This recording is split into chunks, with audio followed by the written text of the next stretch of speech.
Here's how to change your Apple ID password even if you forgot it.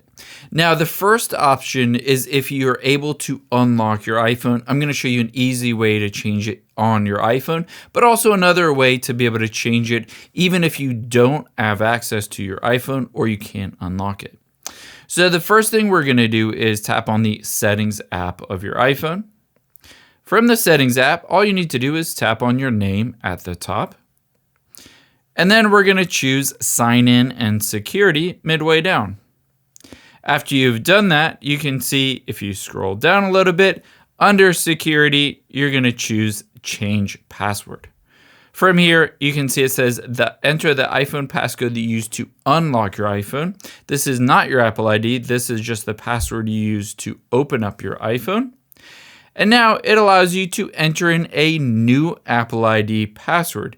You can see the password requirements here and just enter it in twice and you've reset that Apple ID password to something new.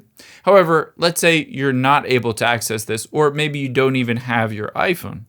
You can always do this using a web browser as well on any device. So open up a web browser like Safari or Chrome. And first, just go to account.apple.com. From here, it'll ask you to sign in. So just tap the sign in button. And first, just see if your phone automatically recognizes and allows you to sign in using your Face ID.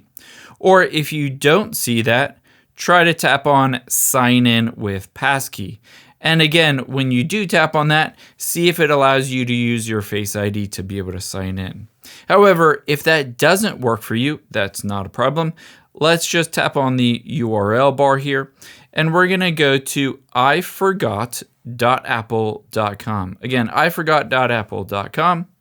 And from here, it just says forgot your password, just reset it. So tap on the reset password button. You can see it says reset your password for my account. I'm going to choose reset my password. And then it will go through the process of prompting you. You can see in this case, it asked me to enter in the passcode that I used to unlock my phone. And then it'll go through the prompts to enter in a new password, just like that. I hope this helps. If you enjoyed this video, check out the video over to my right. I think you really like that one too. And thanks for watching.